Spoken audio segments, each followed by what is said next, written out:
Welcome to Deep Roots, Open Skies, a podcast dedicated to exploring the defining moments that shape our lives. I'm your host, Lakisa.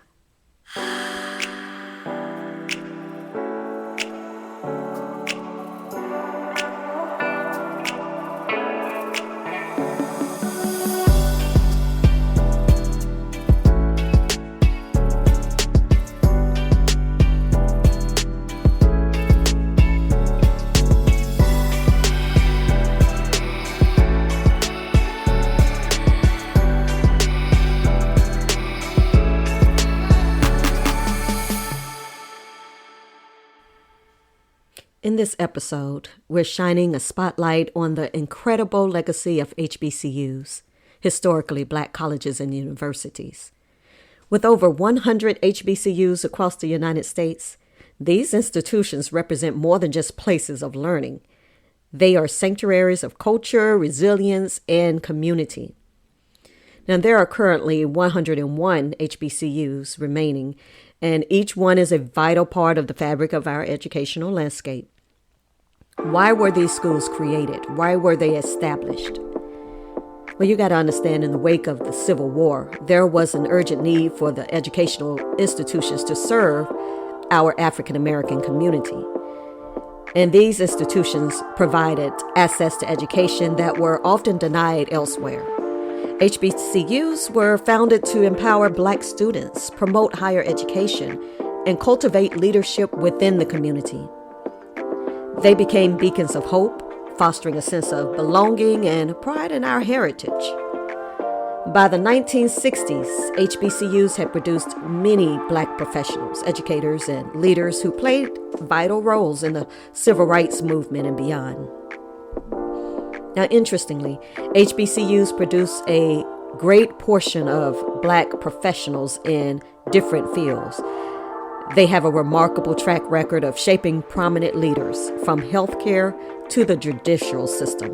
For instance, from UNCF, they produced 85% of Black doctors, 80% of Black federal judges, 75% of Black individuals who earned PhDs, and 50% of Black pharmacists and attorneys. Now, these numbers underscore HBCU's essential role in nurturing talent and leadership within our communities. There are several successful Black proprietors who have graduated from historically Black colleges and universities, HBCUs, for instance, and have made significant contributions to various industries. Now, I'm going to name a few notable examples for you. We have Reginald Lewis. He was a graduate of Virginia State University and was a prominent businessman and the first African American to build a billion-dollar company.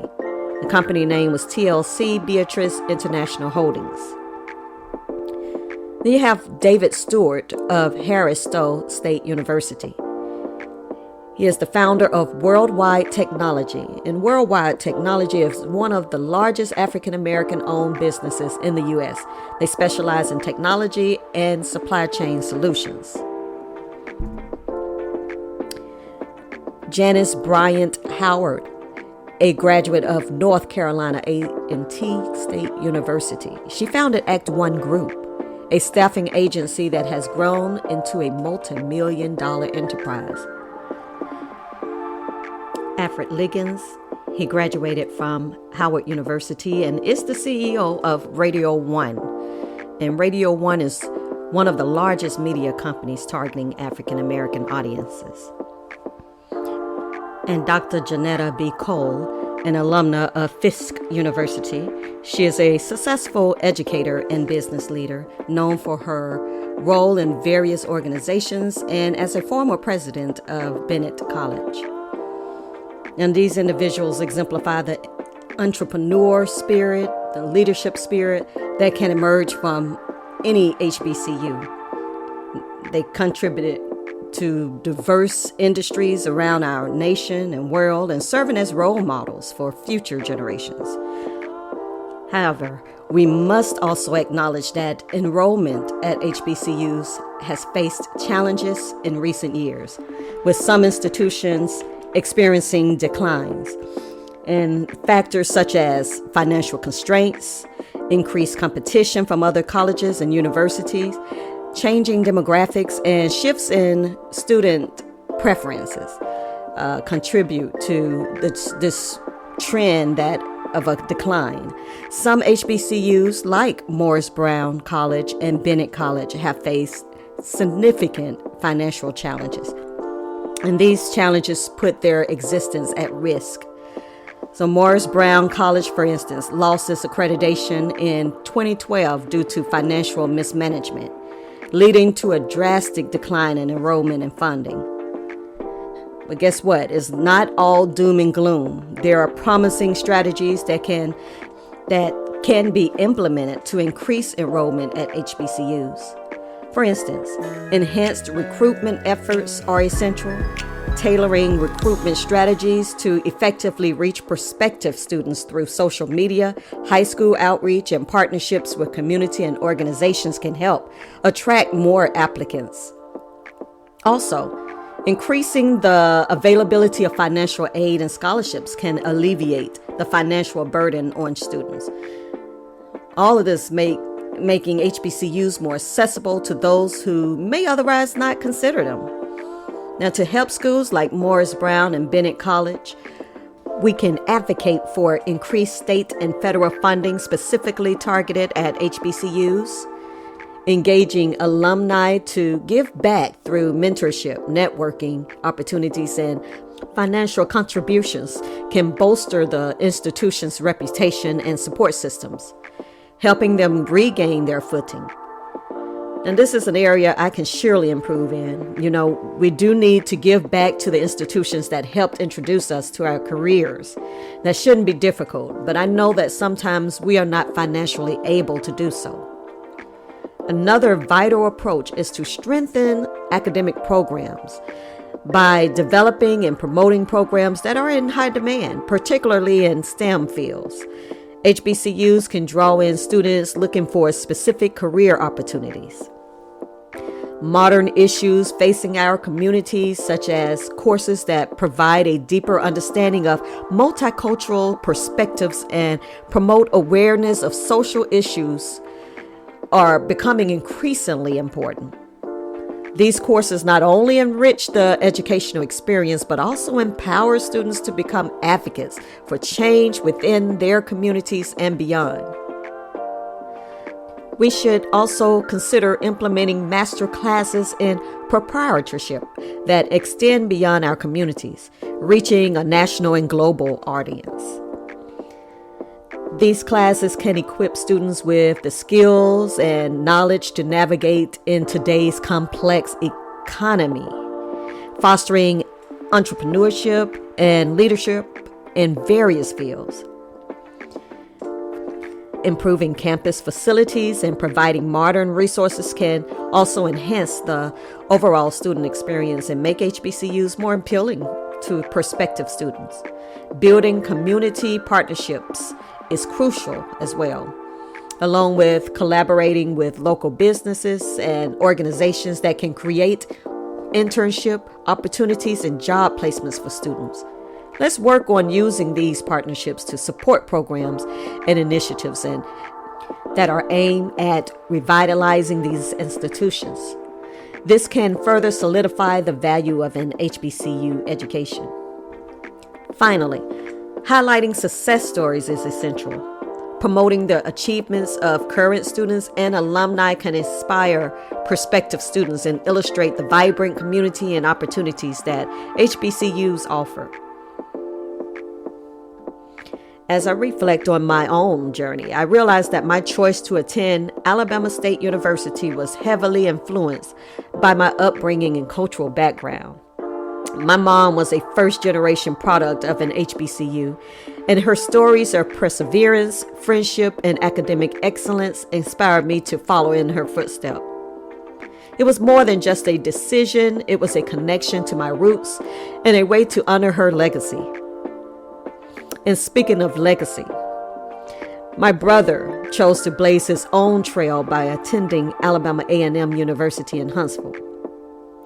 Now, we may have been rivals, especially when it came to football and band, but let me tell you, I still have love for my ASU all day. It's all in good fun, and we both came out all right, proving that no matter which HBCU you choose, you're part of something greater. Now let's talk about the experience. When I think back to my days at Alabama State University in the early to mid 90s, it's like flipping through an album filled with the most vibrant moments or scrolling through memories on your photo app. I can still hear the music blasting through the campus, creating a soundtrack to our lives. Whether it was hip hop, R&B, or those classic jams, the energy was infectious. If you could bottle that energy of an HBCU campus during homecoming week, you would have a potion that could cure anything, I bet you. Believe me, everyone was moving to their own beat, and it felt like a celebration of life and culture every single day. And speaking of celebrations, let's talk about Freaknik. This annual spring break festival in Atlanta, Georgia started as a picnic for students at historically black colleges and universities, but quickly evolved into a national destination. When I attended in the 90s, it was a cultural phenomenon that celebrated black expression and attracted tens of thousands of people. It was an unforgettable experience filled with joy, music, and special kind of fellowship. It's amazing how it seems the whole city shut down so we could grace the streets, party, dancing on cars, and letting loose. I often think to myself, thank goodness there was no social media back then. Otherwise, many people would have a lot of explaining to do. Because of the location of Alabama State University, you could also find Daytona Beach as a popular spring break spot. It was all about celebrating our culture and enjoying the freedom of being young and vibrant. Now, studying is also an important thing at HBCU. Studying was a group effort, and I loved meeting up with various study groups to discuss coursework. It was in those moments of collaboration that I truly found my vibe, my true tribe. We were all there with diverse backgrounds and perspectives, and that made the learning experience so rich. There were students from all over the nation and beyond, each bringing their own style and experiences. We were not all one kind of people. Some of us were artists, proudly wearing our colorful attire. Others were intellectuals, passionate and learning about everything. Some were athletic stars, while others had their eyes set on business leadership. You know, the rituals, from stepping on the yard to the soul food Sundays. It's a tapestry of experiences woven together by our shared histories and triumphs. You see, this isn't just about attending classes. It's about being part of a family. You got your professors who doubled as mentors and your classmates who become lifelong friends. It's like a huge pot of gumbo. Everyone brings a little something different to the table, and together it creates something truly special. One pivotal moment in my growth was taking Afro Studies. These courses provided me with a newer perspective and understanding of my culture and who I am. Our professors made sure we thoroughly explored and understood the lessons not only within our environment, but also throughout the world. This education made me want to go out and develop a new approach to the world around me. I discovered my identity and learned the importance of my history and culture. It ignited a passion within me to advocate for social justice and community empowerment, reinforcing the idea that education is not just about individual success, but also about uplifting our communities. It made me want to go out and just develop a new approach to the world around me. My time at an HBCU has helped me to advocate for myself, my community, and take charge of my life by becoming an exceptional professional and educational. And I said exceptional. If you are in any way surrounded by an HBCU student or graduate, you are in the midst of cultural royalty. We are special like that because despite coming from different schools throughout the nation, we share a common sense of belonging and respect for each other. Unfortunately, I wasn't able to pledge a sorority due to personal commitments, but whether it was sororities or fraternities, their presence was felt strongly around campus. The step shows, the extravagant lines, the strolls, they all added to the vibrant atmosphere. And let me tell you, navigating campus life taught you some serious time management skills. If you were late to class, you had to think twice about whether you could run across campus or if you liked to walk briskly and save your breath. No one wanted to be that person sprinting from one end of the campus to the other, so punctuality became essential. Now let me talk about those football games. My experiences at HBCU games were nothing short of memorable. Mind you, ASU was in Montgomery, Alabama, and let me tell you, the temperatures could get hot. There are a few days when it's chilly for Alabamians. Most of the time, it's pleasant. Especially, it was great for kicking back and enjoying the game. As I settled into my seat, I found myself watching all the spectators walking around, basically trying to be seen. I mean, I've seen people show up in full-on minks. Like, really? Everyone was wearing their freshest outfit, looking to impress. Oh, wait, what's going on in the game? I forgot I was supposed to be watching. I see that Alabama State missed getting that touchdown again. But back to the spectacles. Why does she have that on? What was he thinking? Aw, they look cute. Go girl, you are still in the show. It was like a fashion runway mixed with a sporting event, and I couldn't help but enjoy every moment of it. You're talking about people who didn't sit down throughout the entire game. Imagine the sun shining, the smell of fried fish and funnel cakes dancing in the air, and the sound of a marching band filling your ears.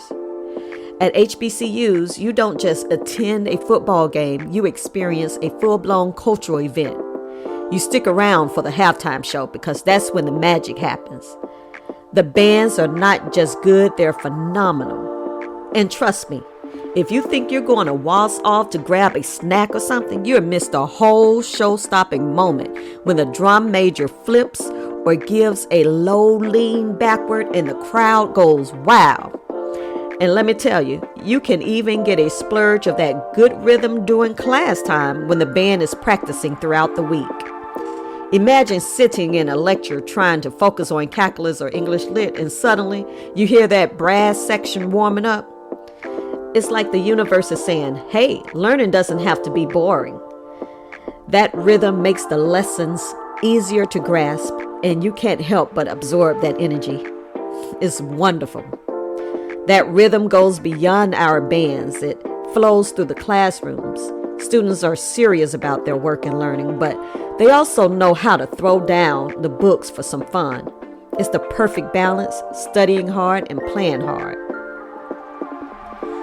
But you know, it wasn't all sunshine and rainbows. Like any family, our universities had their ups and downs. There are struggles, moments of doubt, and times when we had to rally together.